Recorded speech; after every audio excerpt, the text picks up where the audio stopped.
This is America in the Morning from Westwood One. Happy Thanksgiving. It's Thursday, November 27th, 2025. I'm Clayton Neville. Here's what's coming up on America in the Morning. 2 members of the West Virginia National Guard were shot in a targeted attack near the White House. Cowardly, dastardly act. I'm John Stolnis in Washington. A major detour in the quest for peace in Ukraine, thanks to President Trump's top envoy. I'm Richard Johnson. A woman who was once engaged to Michael Levitt, the brother of the White House press secretary, is being held by ICE in Louisiana. Jennifer King, Washington. On Wall Street, it's quiet. The markets are closed for this Thanksgiving holiday, but we'll tell you what happened yesterday. I'm Jessica Ettinger. A prosecutor clears President Trump in the Georgia election case. A surprise as to how much you're paying for gasoline this Thanksgiving weekend, and some turkeys that would rather be snuggled than stuffed. All ahead on America in the Morning.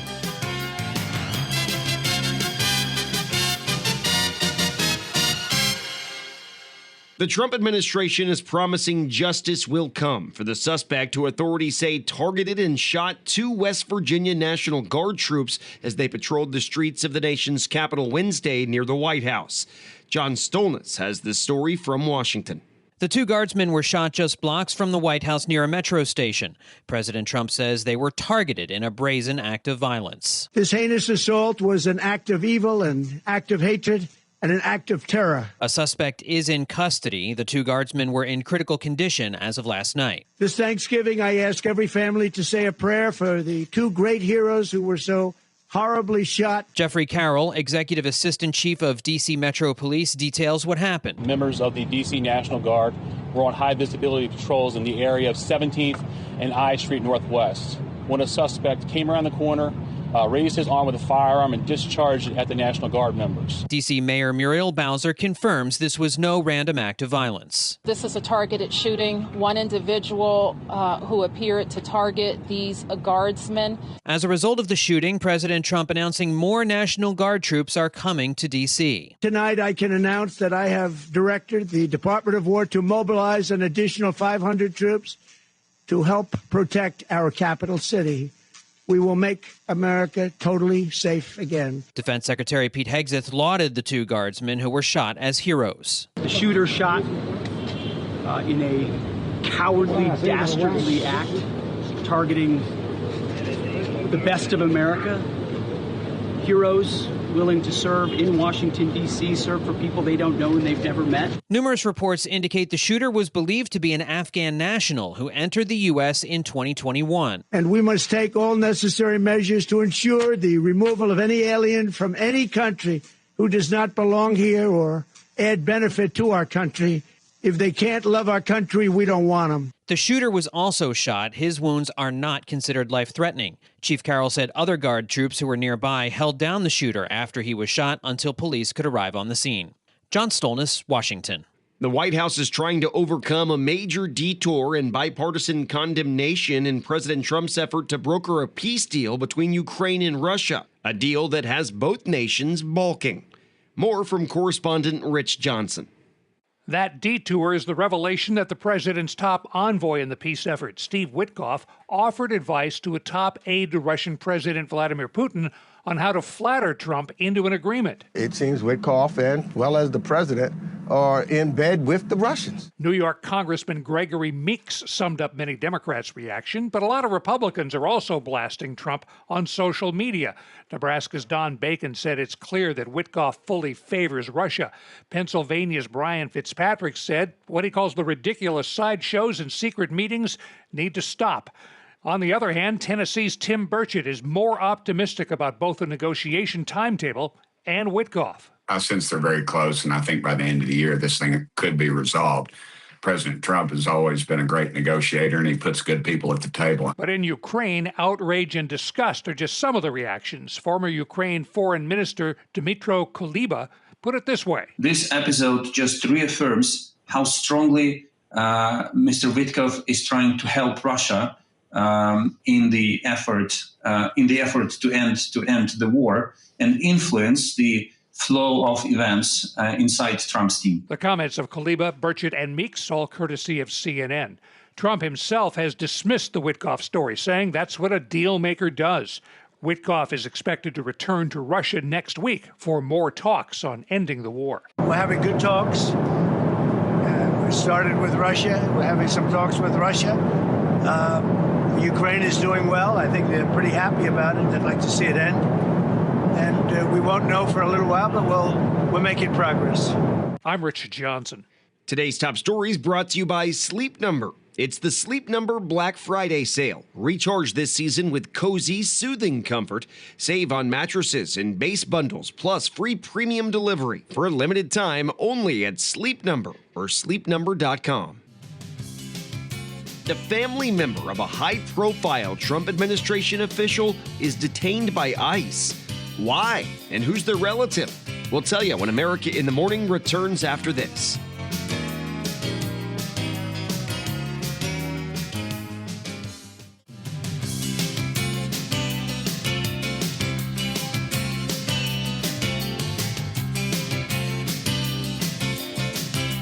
Stretching out your news legs on a Thanksgiving morning, my focus really more on the turkey legs. LaTroy Thornton's focus is on the forecast. This Thanksgiving holiday looks busy around the Great Lakes, where the Lake Effect Snow Machine is back underway, and snow continues at times through Friday, with colder air funneling in to support snow that can be heavy at times, even some snow squalls. This will make for periods of dangerous travel with highly localized whiteout conditions within narrow Lake Effect snow bands, making for sudden, drastically reduced visibility within the span of just a couple of miles in some areas of northern and western Michigan, northeastern Ohio to southwestern and parts of northern New York as well. The highest totals of up to 2 to 3 feet should be over the northwestern upper peninsula of Michigan, with at least 1 to 3 inches into southern lower Michigan, west central Pennsylvania, and the Catskills of New York. However, snow showers may reach as far to the south and east from the lakes as the Detroit area, central and northeastern Pennsylvania, and toward parts of the Adirondack Mountains and the Hudson Valley in New York, making for slick travel even beyond the holiday. Gusty winds also build into more of the northeast today, bringing gusts of at least 30 to 40 miles per hour into the Appalachians through far northeastern Tennessee, into all of Pennsylvania and all of New York State except for Long Island, with gusts to 40 to 50 miles per hour or more downwind of the Great Lakes. The Northwest faces the other major storm of the nation today, with areas of 2 to 4 inch rainfall in store through today for much of the immediate Washington coast, as well as a strip in the foothills of the Washington Cascades. A larger zone with at least 1 to 2 inches of rain extends from those areas southward into northwestern Oregon and into both Portland, Oregon, and the Seattle area. In Plymouth, Massachusetts, today looks breezy, cooler, and mostly sunny, high 48. For Bountiful, Utah, expect lots of sunshine today, the high getting up to 51. That's the nation's weather. I'm AccuWeather.com meteorologist LaTroy Thornton. Remember to follow us everywhere you get your podcasts. You can listen on your preferred platform. Just search America in the Morning in your favorite listening app. A Peach State prosecutor announced that he's made a decision not to continue to pursue the Georgia election interference case against President Donald Trump. Details from correspondent Donna Warder. The prosecutor who last month took over the Georgia election interference case against President Donald Trump and others says in a court filing that he's decided not to pursue the case further. Peter Skandalakis took over the case from Fulton County District Attorney Fani Willis, whose romantic relationship with the special prosecutor she had picked to lead the case gave an appearance of impropriety. So, look, all I want to do is this. I just want to find 11,780 votes, which is one more than we have, because we won the state. 14 other defendants still face charges, including Trump's former White House Chief of Staff Mark Meadows and Trump attorney and former New York City Mayor Rudy Giuliani. I'm Donna Warder. The Department of Homeland Security confirms that an immigrant with family ties to White House Press Secretary Caroline Leavitt was taken into custody by ICE and is being detained in Louisiana, facing deportation. Correspondent Jennifer King reports. A woman who was once engaged to Michael Leavitt, the brother of the White House press secretary, is being held by ICE in Louisiana 2 weeks after her arrest. 33-year-old Bruna Ferreira was pulled over in Revere, Massachusetts on her way to pick up her 11-year-old son at school. Her attorney, Todd Pomerleau, says the son lives with Michael Levitt in New Hampshire, but the two parents have maintained shared custody. Pomerleau says his client came to the U.S. from Brazil with her family as a child, was a DACA recipient, and was working towards a green card. Homeland Security says she was supposed to leave when her tourist visa expired decades ago, and that she had a previous arrest for battery, an allegation her attorney denied. Pomerleau says his client was bounced from Massachusetts to New Hampshire to Vermont to Louisiana in what he described as an unconstitutional merry-go-round. Caroline Levitt has declined to comment. Jennifer King, Washington. It's Thanksgiving Day and the table is set. How much more did it cost this year compared to last? We've got Thursday business when America in the Morning returns after these messages.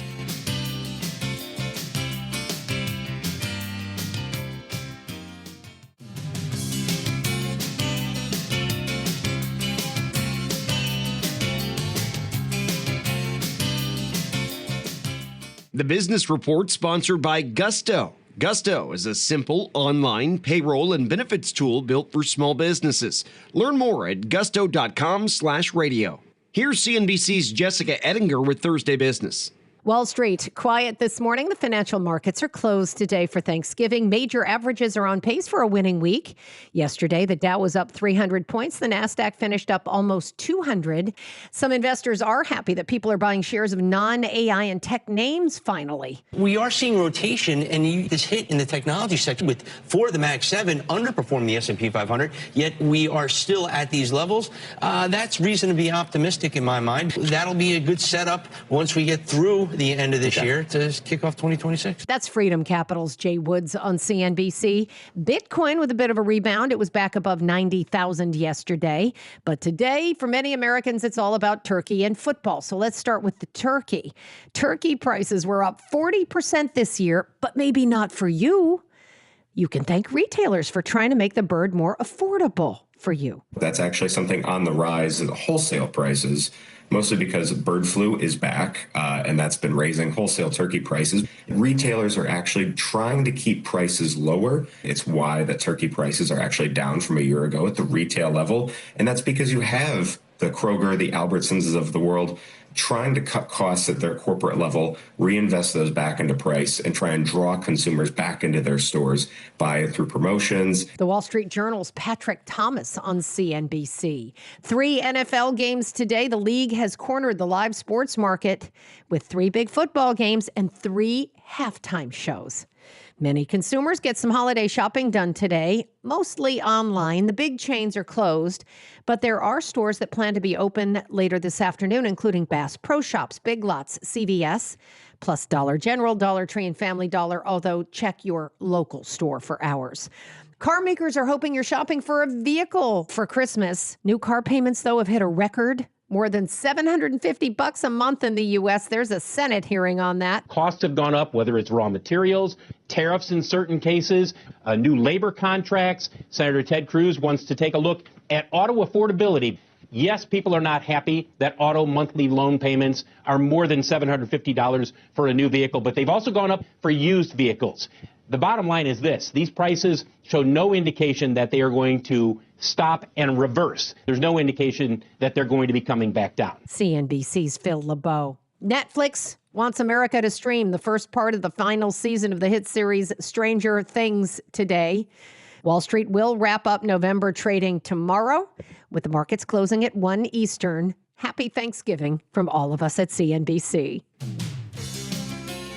On this Thanksgiving Day, a lot of us thankful for gas prices, at least not skyrocketing ones. We've got prices at the pump when America in the Morning returns after this.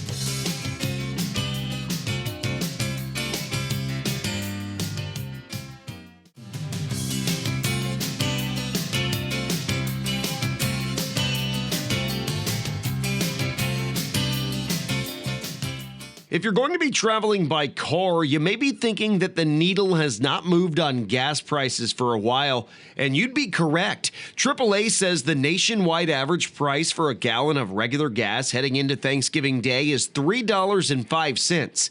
Now that's down just a penny from a week ago, but the exact same price down to the penny that you paid as you hit the road for Thanksgiving last year. A total of 29 states have gas prices averaging below $3, with Oklahoma's $2.49 the lowest average in the country. California drivers continue to pay the highest gas prices, a statewide average there of $4.59. For many of us, we'll be partaking in the annual Thanksgiving dinner of turkey and all the trimmings. But for some today, that dinner, as we call it, is better snuggled than stuffed. Correspondent Julie Walker looks at a Tennessee farm where you can get up close and personal with turkeys and other animals. The Gentle Barn, an animal rescue organization in Tennessee, offers animal-based therapy. People can brush a friendly cow, give scratches and kisses to fluffy white sheep, or cuddle a turkey. The stereotypes out there that they're dumb, all these things. And after 26 years at the Gentle Barn, I have to tell you that I have come to find that completely not true.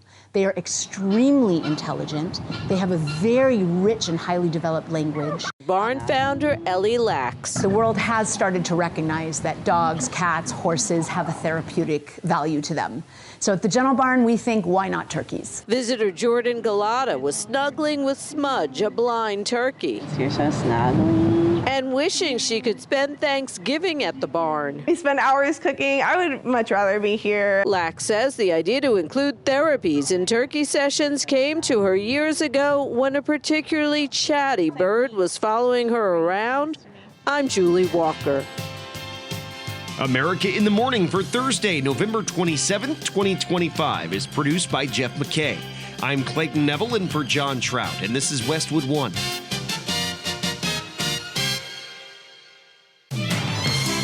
This is America in the Morning from Westwood One. I'm Clayton Neville in for John Trout. Here's what's coming up this half hour. We'll have the latest on 2 National Guardsmen shot in Washington, D.C. Now comes the next step after a controversial video featuring 6 Democratic members of Congress. I'm Joan Jones. The Macy's Thanksgiving Day Parade marches through New York City. The weather's going to be mild. Julie Walker, New York. Taiwan says $40 billion will be spent on arms purchases as the U.S. pressures the island to up its defense spending. I'm Donna Warder. I'll have your Black Friday top tech deals. I'm tech correspondent Chuck Palm.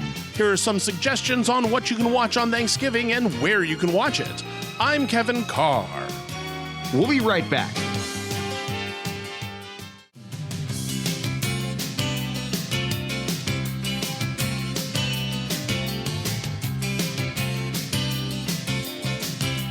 Happy Thanksgiving. Waking up with some pretty decent temperatures across the United States, and it's not going to be bad throughout the day. Here's LaTroy Thornton with your forecast. Fortunately, a large chunk of the nation has good to great travel weather in store for this Thanksgiving, with the center of the country and beyond under the benefit of good, strong Canadian high pressure settling over the Dakotas through the holiday to promote at least some sunshine for some in the north. A second zone of high pressure nearly as strong as that one develops around the Arklatex region today, and that should keep holiday travel clear with increasing sunshine right through the southeast, at least outside of Florida, where a cold front crossing the Florida peninsula does keep some more clouds around, even some showers and thunder showers for mainly South Florida. Other places with what should be generally smooth sailing for Thanksgiving travel include much of New England and the Mid-Atlantic, as well as the Southwest. These are all areas where at least some sun breaks out during the day, with some mainly high clouds advancing from southwest to northeast across the Four Corners states through the day, but no real shot at any precipitation associated with those clouds. However, the Pacific Northwest won't offer the best conditions for holiday travelers heading out on the roads today, thanks to a storm continuing to bring some rain to the area. Today's steadiest rain looks to set up from the Oregon and Washington coastline into north-central Washington. Counting back since Tuesday afternoon, storm total rainfall of at least 1 to 2 inches should cover a wide zone from northwestern Oregon through the western half of Washington.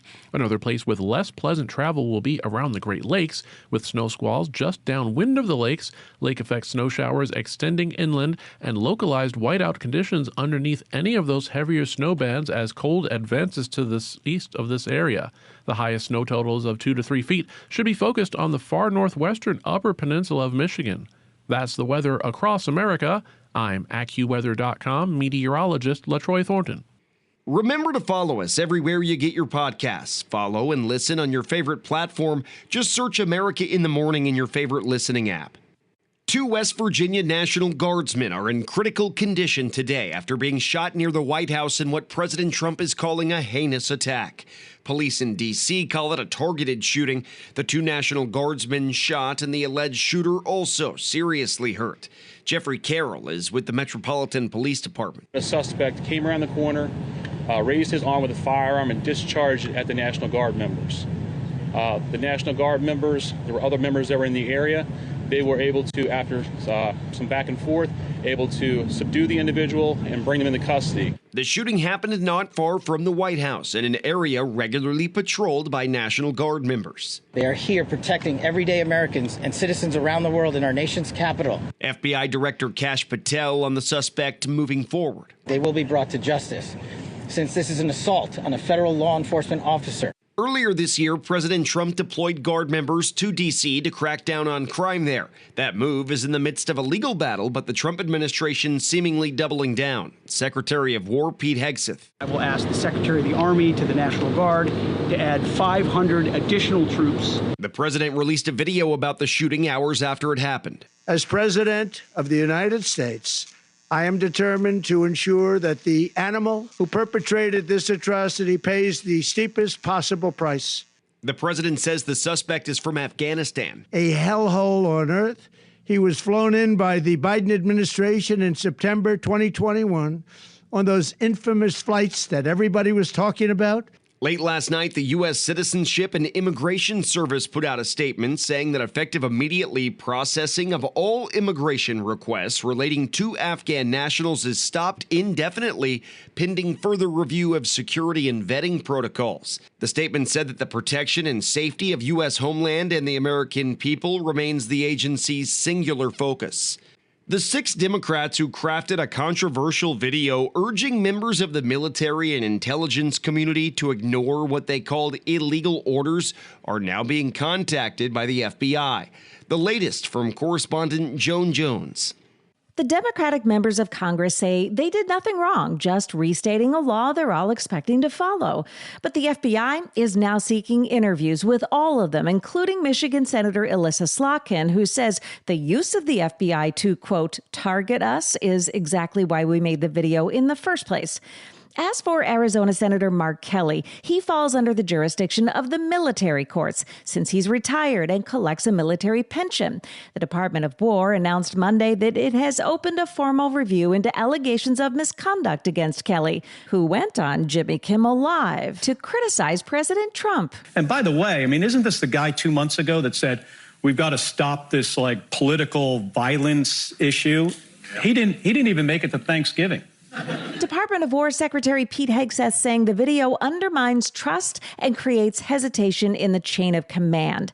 So does the Pentagon have a case? Here's Cully Stimson, a retired Navy JAG officer, on Fox News. Well, they believe that it's possible that Captain Kelly, retired Captain Kelly, who is subject to the UCMJ under Article 2, committed a crime, and so they're going to investigate that. And regardless of whether that proves to be true or not, the fact is that this video undermined good order and discipline. They knew exactly what they were doing. They were essentially wink, wink, nod, nod, telling members of the military that they should reflexively doubt the legality of the commander-in-chief's orders, and that's where they crossed the line politically. If charged, Mark Kelly could be recalled from retirement to face court-martial proceedings.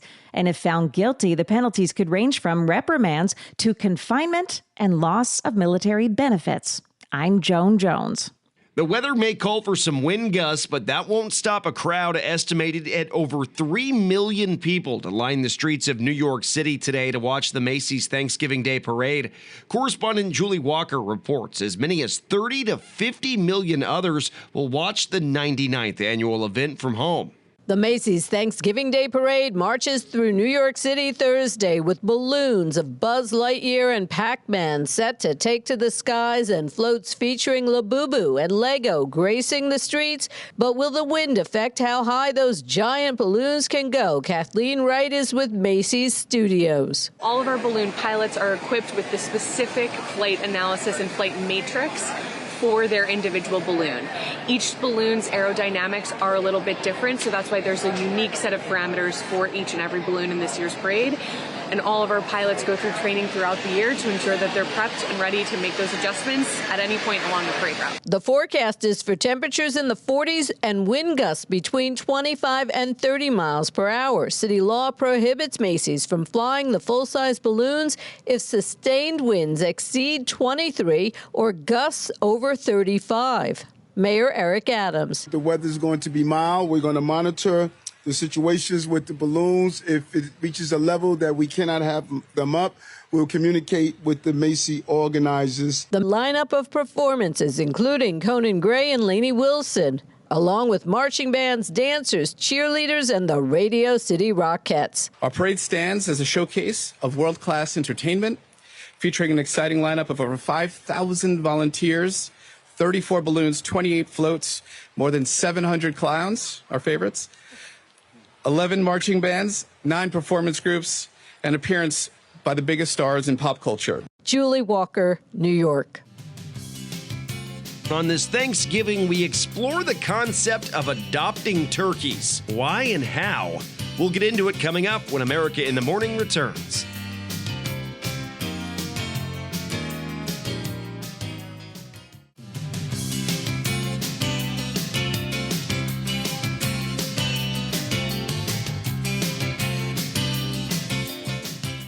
The death toll continues to rise, and over 200 people are reported missing after a massive fire engulfed a 32-story residential apartment complex in Hong Kong. The fire broke out in a building complex that houses thousands of people, many of them senior citizens. Police in Hong Kong say that 3 men associated with the construction firm in charge of the renovations at the complex have been arrested and now are under investigation in connection with the fire. The buildings were undergoing renovation and clad in bamboo scaffolding and tarps, allowing the fire to easily spread. Several firefighters were injured fighting the blaze, and the search and recovery effort is ongoing. Taiwan announces a $40 billion budget for arms purchases as the U.S. pressures the island nation to increase its defense spending. Correspondent Donna Warder reports. The president of Taiwan says $40 billion will be spent on arms purchases, including the building of a Taiwan Dome, an air defense system with high-level detection and interception capabilities, as the U.S. pressures the island to up its defense spending. President Lai Ching-te says China's threats to Taiwan and the Indo-Pacific region are escalating. Recently, various types of military intrusions, maritime gray zones, and disinformation campaigns have been occurring in Japan, the Philippines, and around the Taiwan Strait, causing deep unease and distress to all parties in the region. Taiwan is a self-ruled island, but is claimed by China. In recent years, China has deployed warplanes, Navy ships, and drones toward the island on a daily basis in military exercises as part of its efforts to exert pressure. I'm Donna Warder. Some families are preparing a Thanksgiving turkey for their family dinner today, while others are adopting turkeys for Thanksgiving instead of eating them. Jennifer King has more. Like Gobble and Waddle, the 2 turkeys pardoned at the White House this week, Gus is one of the lucky ones. Maybe snuggles? Oh. Pardoned by the governor of Colorado, Gus trots around the sprawling Love and Arms Animal Sanctuary, getting pets and hugs from the staff. Oh, is that so? Okay. A growing number of animal sanctuaries around the country have begun promoting an alternative version of Thanksgiving, where instead of baking or deep frying a turkey, families can donate money towards their lifelong care. Turkeys love to hang out. They have complex emotions. At Love and Arms in Erie, Colorado, education coordinator Lynette Cook says a donation comes with a certificate, a photo, and an online or in-person visit. It's $25, and it helps provide them with some really exceptional care. Health care, it provides them with social and emotional care, food, veterinarians. It's just a really fantastic program. I'm Jennifer King. Greta Thunberg is now persona non grata in Venice, Italy. Italian authorities have banned the climate and anti-Israel activist from Venice after she and other individuals dropped green dye in the waters of the iconic Grand Canal as an act of protest. So the group, in an effort to highlight what they call the massive effects of climate collapse, hung a banner that read, quote, "Stop Ecocide." from the famous Rialto Bridge and sent protesters dressed in red veils to walk through crowds of tourists. Last month, Thunberg was detained in Israel and later deported to her native Sweden after she participated in an attempt to break Israel's naval blockade of Gaza. There was sad news in the sports world after a student athlete at a small college in Oklahoma died after suffering an apparent in-game head injury. Correspondent Gethin Kulba reports. A college basketball player in Oklahoma has died after suffering an injury during a game. Connors State College announced on its Facebook page that sophomore Ethan Dietz died Tuesday after he was injured during a game in Texas over the weekend. The 6'8" forward from Valonia, Arkansas, was injured during the second half of the Cowboys game Saturday against Grayson College in Texas. He was taken to a hospital and died 3 days later. A spokesperson for the college said initial reports indicate that Dietz suffered some kind of head injury. I'm Gethin Kulba. Black Friday shopping for your family just got a little bit easier with our tech correspondent Chuck Palm, who has the hot tech gift ideas in today's Tech Report. Tomorrow is Black Friday, and that means I have your top 5 tech gifts for your holiday shopping. Number 5. The Ninja Fit Compact Personal Blender for $59.99 on Amazon. Features a 900 peak watt motor to make frozen drinks, smoothies, and more. Number 4, the Amazon Smart Plug. Turn on any appliance with voice activation and comes in at only $12.99. Number 3, the Fitbit Charge 6 at $99.95. Advanced fitness health tracking with Google built in. Find it at Best Buy. Number 2, the Insignia 32-inch LED HD TV with built-in Alexa, just $69.99. And the number 1 Black Friday deal is the Blink Mini 2 home security and pet camera with HD video, color night view, and motion detection for only $17.99. Find all these links on my new website, thenewoldtechguy.com. I'm Chuck Palm. Here's Robert Workman with sports.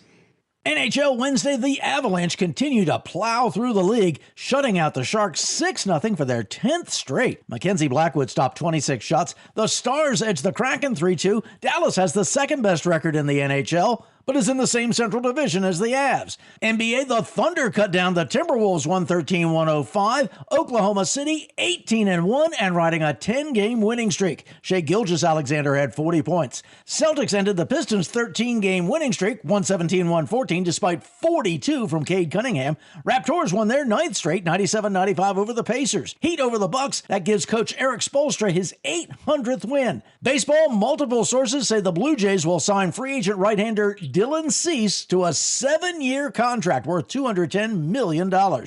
Cease turns 30 next month. He has 2 top 5 finishes in the Cy Young voting in the last 4 years. Toronto, of course, lost the World Series to the Dodgers in 7 games. And it's a Turkey Day triple delight to kick off Week 13 in the NFL. It starts with the Packers at the Lions, then the Chiefs visit the Cowboys, and under the lights, the Bengals are at the Ravens. Joe Burrow will be back at quarterback for Cincinnati. Pushed it within the limits of what we could do, and kind of just based it on how I was feeling, how I was recovering, how it looked the next day after we pushed it, and just went from there. We'll also get a Black Friday game tomorrow between the Bears and the Eagles. That's Thursday Sports.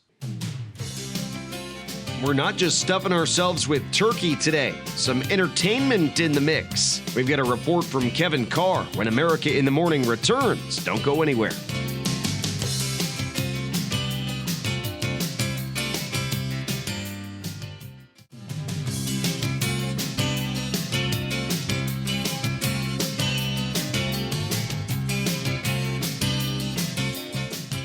Staying at home for Thanksgiving, there's a lot to catch on TV or to stream.